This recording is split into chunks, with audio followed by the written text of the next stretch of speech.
করেছেন, এরপরে আটার ব্যবস্থা করেছেন। এই আটা দিয়ে বিভিন্ন রকমের খাদ্য তৈরি হয়ে যায়। আল্লাহ রাব্বুল আলামিন এই আটার ভিতরে আর ময়দার ভিতরে অনেক পুষ্টি রেখেছেন। এই পুষ্টিগুলো মানুষ ব্যবহার করে আর এই পুষ্টিগুলো মানুষ শরীরের ভিতরে ঢুকে দেয়। আল্লাহ রাব্বুল আলামিন সর্বপ্রথম বান্দাদের জন্য পৃথিবীতে যা সৃষ্টি করেছিলেন তা হচ্ছে এই গম সৃষ্টি করেছিলেন। যারা চিৎকার করে বলেন সুবহানাল্লাহ। সর্বপ্রথম তো ধান আসে না, ধান আসছে? আসে না। আরবের বুকে সর্বপ্রথম আল্লাহ রাব্বুল আলামিন এই গমের ব্যবস্থা করেছিলেন। আর এই গম সৃষ্টি হয়েছে মিশর থেকে। যারা চিৎকার করে বলেন সুবহানাল্লাহ। মিশর থেকে এই গমের সৃষ্টি হয়েছে। আর এই গম দিয়ে আটা তৈরি হচ্ছে, আর আটা থেকে বিভিন্ন রকমের খাদ্য প্রস্তুত হচ্ছে। সুবহানাল্লাহ। আল্লাহ রাব্বুল আলামিন বলেন, এখান থেকে তোমাদেরকে বের করতে হবে 10 ভাগের 1 ভাগ, আর সেই 10 ভাগের 1 ভাগ আল্লাহর রাস্তায় ব্যয় করতে হবে। আবার অন্য এক জায়গায় আছে 20 ভাগের 1 ভাগ এখান থেকে বের করতে হবে, আল্লাহর রাস্তায় ব্যয় করতে হবে। আর সেই ব্যয় করব মসজিদে, মাদ্রাসায়, আর বিভিন্ন রকমের ফকির মিসকিন অসহায়দের কাছে ব্যয় করতে হবে। এই ব্যয় করার জন্য আল্লাহ রাব্বুল আলামিন নিজেই বলছেন, মিন তাইয়্যিবাতি মা কাসাবতুম, আর তোমরা যা উপার্জন করছো আর আমি জমিন থেকে যা তোমাদেরকে দিয়েছি এখান থেকে তোমরা বের করে আল্লাহর জন্য আল্লাহর রাস্তায় ব্যয় করবা। খারাপ যেটা সেটা ব্যয় করা যাবে না। আল্লাহ নিজেই বলছে, খারাপ যে জিনিসটি সেই জিনিসটি ব্যয় করা যাবে না, আর সেই জিনিসটি আমি কখনো গ্রহণ করব না। আর তোমাদেরকে যদি খারাপ কোনো বস্তু উপহার হিসেবে দেওয়া হয় আর সেই খারাপ বস্তু তোমরা গ্রহণ করবা না, করবা? ভালো জিনিস যদি তোমাদেরকে দেওয়া হয় সেটা তোমরা গ্রহণ করবা। আর পচা একটি আপেল, অর্ধেকটি পচা আর অর্ধেকটি ভালো একটি আপেল যদি তোমার পকেটে ঢুকে দেওয়া হয় আর সেই আপেলটি তুমি গ্রহণ করবা না, গ্রহণ করবেন? গ্রহণ করবেন? আপেল তো কেন গ্রহণ করবেন না? অর্ধেকটা ভালো আর অর্ধেকটা হলো মন্দ, এই জন্য সেটা গ্রহণ করবো না। আল্লাহ রাব্বুল আলামিন বলছেন, না আমিও গ্রহণ করব না। ওয়ালা তায়াম্মামুল খাবিসা মিনহু তুনফিকুনা ওয়ালাস্তুম বিআখিযি, আমিও গ্রহণ করব না। তোমরা যে খারাপ বস্তু আমাকে দান করবা, মসজিদে দান করবা, এই মারার তলের ধান এগুলি তোমরা মসজিদে দান করবা, এটাও আমি কি করব না? গ্রহণ করব না। আমার মসজিদে দান করতে গেলে, আমার মাদ্রাসায় দান করতে গেলে, আমার রাস্তায় দান করতে গেলে অবশ্যই ভালো যে জিনিসটি সেটাই দান করতে হবে, ঠিক কিনা? এই জন্য আল্লাহ রাব্বুল আলামিন বলছেন, আমি যা মাটি থেকে উৎপন্ন করেছি তা থেকে তোমরা দান করবা, খয়রাত করবা। আল্লাহ রাব্বুল আলামিন বলেন, আমি জমিন থেকে আখ উৎপন্ন করেছি। আখ হচ্ছে কুষার, এটা আমরা সকলে চিনি। এই আখ থেকে আমি মানুষের খাবারের ব্যবস্থা করেছি, চিনির ব্যবস্থা করেছি, এরপরে গুড়ের ব্যবস্থা করেছি, তারপরে লালি গুড়ের ব্যবস্থা করেছি। আর একবার জোরে চিৎকার করে বলেন সুবহানাল্লাহ। শুধু তাই নয়, এই আখের যে সিবড়ি রয়েছে এই সিবড়ি দিয়ে আমি প্লেট তৈরির ব্যবস্থা করে দিয়েছি। জোরে চিৎকার করে বলেন সুবহানাল্লাহ। প্লেট তৈরি হচ্ছে, এই সিবড়ি দিয়ে প্লেট তৈরি হচ্ছে। আপনারা জানেন কিনা? আমি যতটুকু জেনেছি, এই আখের সিবড়ি দিয়ে বড় বড় প্লেট তৈরি হচ্ছে আর গ্লাস তৈরি হচ্ছে। যে সমস্ত উৎসবের মধ্যে খানাপিনার ব্যবস্থা করা হয়, যে সমস্ত উৎসবের মধ্যে এখন এই খানাপিনার ব্যবস্থা করা হয়, মানুষদেরকে দাওয়াত দেওয়া হয়, সেই জায়গার মধ্যে এখন অটোমেটিক প্লেট চলে এসেছে। এই অটোমেটিক প্লেটগুলি ভাইরা আমার এই আখের সিবড়ি দিয়ে তৈরি করা হয়। যেন চিৎকার করে বলেন সুবহানাল্লাহ। এই জন্য আল্লাহ রাব্বুল আলামিন বলছেন, এই যে আখ আমি তোমাদের জন্য উৎপন্ন করেছি, এখান থেকে তোমরা যে সমস্ত ভালো রয়েছে ওই ভালো বস্তুগুলি, ভালো জিনিসগুলি তোমরা দান করবা। সবগুলি দান করে দিতে বলে নাই, কিছু দান করতে বলছে, আবার কিছু নিজের জন্য রেখে দিতে বলছে। সবগুলি দান করে খালি হাত হওয়ার জন্য আল্লাহ রাব্বুল আলামিন বলেননি। আল্লাহ রাব্বুল আলামিন বলছেন, আমি যা দান করেছি তার থেকে ভালো কিছু একটু দান করে দাও। সবগুলি দান করার কথা আল্লাহ বলেন নাই, কিছু দান করো। কাদেরকে দান করবে? একটু আগে বলেছি। আল্লাহ রাব্বুল আলামিন বলেন, আমি ধান উৎপন্ন করেছি আর এই ধান তোমরা মাটিতে ছিটিয়ে দাও। ছিটিয়ে দেওয়ার পরে সেটা আগাছায় পরিণত হয়ে যায়। কিছুদিন পরে এক স্থান থেকে আরেক স্থানে স্থানান্তরিত করা হয়, এক জায়গা থেকে আরেক জায়গায় নিয়ে যাওয়া হয়। যাওয়ার পরে সেই আগাছাটি আস্তে আস্তে বড় হয়ে যায়। বড় হয়ে যাওয়ার পরে সেই জায়গার মধ্যে আমি শীষের ব্যবস্থা করে দিই। জোরে চিৎকার করি বলেন সুবহানাল্লাহ। এই শীষের ব্যবস্থা করে দিলে কি ধান আসবে? আসবে না। লক্ষ্য করুন ভাইরা আমার, কিছু শীষ আছে সেই শীষগুলোর মধ্যে কোনো রকমের ধান আসে না, আবার কিছু শীষ আছে সেই শীষের ভিতরে চালের ব্যবস্থা আল্লাহ তাআলা করে দিয়েছেন। ধান যখন কাটানো হয়, কাটার পরে দেখবেন একটি শীষ একত্রিত করবেন, কিছুটার ভিতরে ধান রয়েছে, কিছুটার ভিতরে চাল রয়েছে, আবার কিছুটা শুধু খোসা মাত্র রয়েছে, ঠিক কিনা? এই খোসার ভিতরে আল্লাহ রাব্বুল আলামিন চালের ব্যবস্থা করে দিয়েছেন। আর আমরা কিছুদিন পরে আস্তে আস্তে করে যখন পাকাপোক্ত হয়ে যায়, আর এই কৃষক যখন এই ধান দেখতে পারে, তখন তাদের মন খুশি হয়ে যায়, জোরে চিৎকার করে বলেন সুবহানাল্লাহ। এরপরে তারা কি করে, তারা কেটে নিয়ে আসে। আসার পরে কিছু লোক আছে, এত কষ্ট করে ধান উৎপন্ন আমরা করলাম, এত কষ্ট করে আমরা এ আবাদ কিষান করলাম, টাকা পয়সা খরচ করলাম, আমরা সার ব্যবহার করলাম, এরপরে আবার বুঝি আমাদেরকে এখান থেকে দান করা লাগবে। এটা কোন যুক্তির কথা? আল্লাহ তাআলা তো বলতেছেন যে দান করতে হবে, আর আমরা বলতেছি আমরা নিজেরা এত কষ্ট করে আবাদ করলাম, এত টাকা পয়সা খরচ করলাম, খরচ করার পরে আবার কি করা লাগবে? দান করা লাগবে। এটা আবার কেমন কথা, ঠিক কিনা?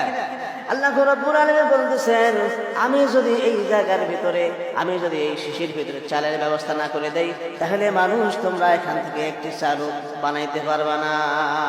পারবে? মানুষের ক্ষমতা আছে চাল বানা? ক্ষমতা নাই। কিন্তু আল্লাহ তাআলা বলতেছেন যে তোমাদেরকে এখান থেকে দান করতে হবে, খায়রাত করতে হবে।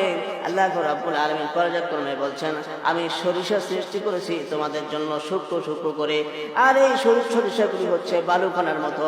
এরপরে আমি আল্লাহ রাব্বুল আলামিন সেই সরিষার ছড়ার ভিতরে সরিষা একটার পরে একটা পর্যায়ক্রমে আমি দিয়েছি। আর একবার জোরে চিৎকার করে বলেন সুবহানাল্লাহ। একটি আরেকটার গায়ের সঙ্গে লাগে না, একটি আরেকটার গায়ের সঙ্গে লাগানি, আলাদা আলাদা আলাদা সেক্টরে আল্লাহ তাআলা এই সরিষাকে সৃষ্টি করেছেন। সুবহানাল্লাহ ওয়া বিহামদিহি। এগুলি হচ্ছে আল্লাহ তাআলার কুদরত। এগুলি কি আল্লাহ তাআলার কুদরত। আল্লাহ তাআলা খুব সূক্ষ্ম করে, এটা কোনো বিজ্ঞানী এত সূক্ষ্ম করে বানাতে পারবে না। আল্লাহ তাআলা খুব সূক্ষ্ম প্যাকেট দিয়ে দিয়েছিল, ওপরে আবার প্যাকেটও দিয়ে দিয়েছে। একটা প্যাকেটের ভিতরে সরিষা, সেই সরিষা আবার ফিরে আরেকটা প্যাকেটের ভিতরে, ঠিক কিনা? না বোঝেন নাই? একটা প্যাকেটের ভিতরে সরিষা আল্লাহ রাব্বুল আলামিন সৃষ্টি করলেন, আবার সেই প্যাকেটের ভিতরে যে সরিষা কণা সৃষ্টি করেছেন, সেই কণাটি আবার ফিরে আরেকটা প্যাকেটের ভিতরে জোরে চিৎকার করে বলেন সুবহানাল্লাহ। আল্লাহ তাআলা এগুলি মানুষকে দেখিয়েছে যে আমি এগুলি খুব সূক্ষ্মভাবে সৃষ্টি করেছি। এগুলো মারাই করার পরে এগুলো থেকে আল্লাহ তাআলা কি করেছেন? দান করার জন্য বলেছেন। সুতরাং ভাইরা আমার, দান করার পাশাপাশি আল্লাহ রাব্বুল আলামিনের রহমতের আশা করা লাগবে। আল্লাহ রাব্বুল আলামিনের রহমত ছাড়া কাল কিয়ামতের ময়দানে কেউই জান্নাতে যেতে পারবে না। পারবে? কেউ জান্নাতে যেতে পারবে না কাল কিয়ামতে। বনি ইসরাঈলের একজন ব্যক্তি হযরতে জিবরাইল আলাইহিস সালাতু ওয়াস সালাম রাসূল করিম সাল্লাল্লাহু আলাইহি ওয়াসাল্লামকে শুনাচ্ছেন। বনি ইসরাঈলের একজন ব্যক্তি 500 বছর ইবাদত বন্দি করেছে, আর এই 500 বছর ইবাদত বন্দি করেছে, আর আল্লাহ রাব্বুল আলামিনকে বলেছে, আল্লাহ আমার যখন মৃত্যু হবে, আমার যেন সাজদাবনত অবস্থায় মৃত্যু হয়ে যায়। আল্লাহর কাছে সে দোয়া করেছে। হযরত জিবরাইল আলাইহিস সালাতু ওয়াস সালাম রাসূল করিম সাল্লাল্লাহু আলাইহি ওয়াসাল্লামকে বলছেন, ওগো নবী, আমি যখন আকাশ পথে চলাফেরা করি, তখন আমি ওই ব্যক্তিকে একটি পাহাড়ের উপরে আমি দেখেছি। সেই পাহাড়ের উপরে সে ইবাদত বন্দেগী করত, আর সেই পাহাড়ের চতুর্দিকে লোনা পানি, সমুদ্রের মাঝখানে এই পাহাড়, সেই পাহাড়ের উপরে বসে বসে সে ইবাদত বন্দেগী করত। জোরে চিৎকার করে বলেন সুবহানাল্লাহ। এখন খাবারের ব্যবস্থা কেমনে সেখানে আসে? আল্লাহ রাব্বুল আলামিন এই স্থানে একটা আনার ফলের ব্যবস্থা করে দিয়েছেন, আনারের গাছের ব্যবস্থা করে দিয়েছেন। আর একবার জোরে চিৎকার করে বলেন সুবহানাল্লাহ। এরপরে সেখানে মিষ্টি পানির ব্যবস্থা করেছেন, আর একবার জোরে চিৎকার করে বলেন সুবহানাল্লাহ। ওই যুবককে ওখান থেকে আর কোনোদিন নামা লাগে নাই, 500 বছর সেই জায়গার মধ্যে ইবাদত বন্দেগী করেছে। আর একবার জোরে চিৎকার করে বলেন সুবহানাল্লাহ। 500 বছর যখন শেষ হয়ে গেছে, শেষ হয়ে যাওয়ার পরে এখন সে কি করবে?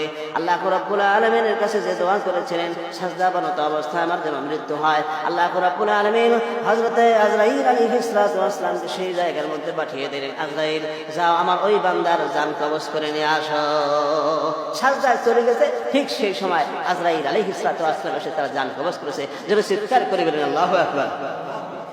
ভাইরা আমার, হযরত জিবরাইল আলাইহিস সালাতু ওয়াস সালাম বলছেন, হুজুর এই লোকটা কাল কিয়ামতের ময়দানে আল্লাহর সামনে যখন দাঁড়াবে, আল্লাহ রাব্বুল আলামিন ফেরেশতাদেরকে ডাক দিবে, আমার ফেরেশতারা আমার এই বান্দাকে নিয়ে আসো, আমার এই বান্দাকে তোমরা আমার রহমতে জান্নাতে পৌঁছে দাও। জোরে চিৎকার করে বলেন সুবহানাল্লাহ।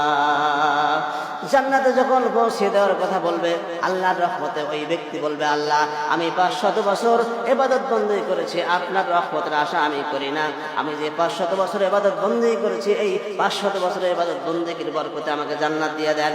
আল্লাহ রাব্বুল আলামিন বলছেন, ও আমার ফেরেশতারা আমার এই বান্দাকে আটকিয়ে দাও, আমার এই বান্দার যে 2টা চক্ষু আছে, একটা চক্ষু একটি পাল্লার মধ্যে দিয়ে দাও, আর তার সারা জীবনের আমলগুলি আর একটা পাল্লার মধ্যে দিয়ে দাও। ওজন করো, পরিমাপ করো। আমি যে নিয়ামতটাকে দিয়েছি তার একটা চক্ষু বিনিময়ে আমি তার এই 500 বছরের ইবাদত বন্দেগী পরিমাপ করতে চাই। ফেরেশতারা রাসূল করিম সাল্লাল্লাহু আলাইহি ওয়াসাল্লামের কথাগুলি ফেরেশতারা বলছেন, ও আল্লাহ তোমার এই বান্দা যে 500 বছর ইবাদত বন্দেগী করেছে, এই 500 বছরের ইবাদত বন্দেগী একটা পাল্লার মধ্যে দিয়ে দেওয়া হলো। এরপরে হযরত জিবরাইল আলাইহিস সালাতু ওয়াস সালাম বলছেন, হুজুর আর একটি পাল্লায় তার আরেকটি চক্ষু দিয়ে দেওয়া হলো। এই চক্ষু যখন দিয়ে দেওয়া হলো, যেই পাল্লার মধ্যে চক্ষু দিয়ে দেওয়া হলো, সেই পাল্লাটি ভারী হয়ে গেল। জোরে চিৎকার করে বলেন সুবহানাল্লাহ। 500 বছরের ইবাদত বন্দেগী শেষ হয়ে গেল এই যুবকের। এখন এই যুবককে বলা হলো আর ফেরেশতাদেরকে বলা হলো, ও আমার ফেরেশতারা আমার এই বান্দাকে তোমরা জাহান্নামে নিয়ে যাও। জোরে চিৎকার করে বলেন নাউযুবিল্লাহ। জাহান্নামের দিকে যখন নিয়ে যাওয়া হচ্ছিল, তখন ওই লোকটি আল্লাহর দিকে ফিরে যাচ্ছে আর বলছে, আল্লাহ আমি ভুল করেছি, আমাকে মাফ করে দেন, আমি আপনার রহমতে জান্নাতে যেতে চাই। আর একবার জোরে চিৎকার করে বলেন সুবহানাল্লাহ। আল্লাহ রাব্বুল আলামিন ফেরেশতাদেরকে ডাক দিও, আমার ফেরেশতারা আসো, আমার ওই বান্দাকে নিয়ে আসো। আসার পর আল্লাহ রাব্বুল আলামিন ওই ব্যক্তিকে প্রশ্ন করবে কাল কিয়ামতের ময়দানে, শোনো তুমি যে এই পাহাড়ের উপরে ছিলা, এখানে কোনো পানির ব্যবস্থা ছিল না, চতুর্দিকে লোনা পানি, আর এই বড় পাহাড়, এই পাহাড়ে কেউ আসতো না, আমি আল্লাহ রাব্বুল আলামিন তোমাকে পানির ব্যবস্থা করে দিয়েছি, বলো তো এই পানির ব্যবস্থা কে করেছে? তুমি একটু চিৎকার করে বলো। ওই বান্দা বলবে, আল্লাহ তুমি পানির ব্যবস্থা করে দিয়েছো। জোরে চিৎকার করে বলেন সুবহানাল্লাহ। এরপরে বলবে যে আনার ফলের গাছ এখানে কে পাঠিয়েছেন?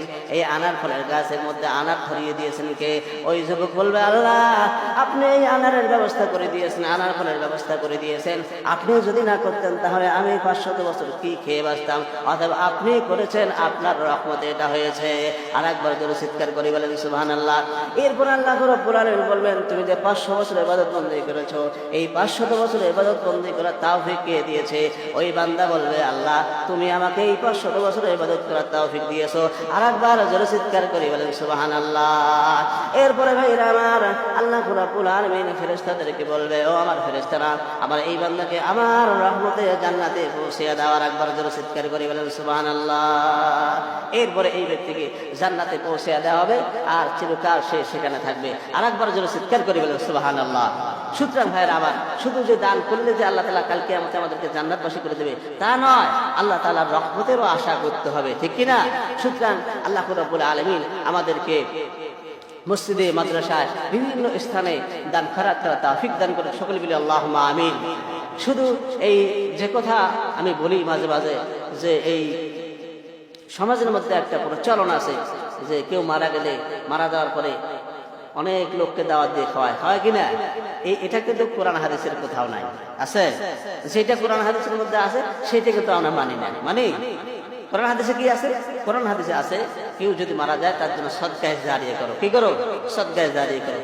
সদকায়ে জারিয়া কোথায় দান করবে? এর মসজিদে দান করতে হবে, মাদ্রাসায় দান করতে হবে, ঠিক কিনা? এই সদকায়ে জারিয়ার কাজটি কিয়ামত পর্যন্ত জারি থাকবে, এর সব রেসানি সে কিয়ামত পর্যন্ত বইতে থাকবে। যেন চিৎকার করে বলেন সুবহানাল্লাহ। এই জন্য এই দিকগুলো, এই বিষয়গুলো আমাদেরকে চিন্তা করতে হবে। আল্লাহ রাব্বুল আলামিন আমাদেরকে কোরআন অনুযায়ী এবং রাসূল করিম সাল্লাল্লাহু আলাইহি ওয়াসাল্লামের হাদিস মোতাবেক জীবনকে পরিচালনা করার তৌফিক দান করুন। সকলে বলি আল্লাহুম্মা আমিন। ওয়া আখিরু দাওয়ানা আলহামদুলিল্লাহি রাব্বিল আলামিন। যারা পরে আসছি আমরা জুমা আদায় করতে পারেন, জুমা আদায় করে নিই।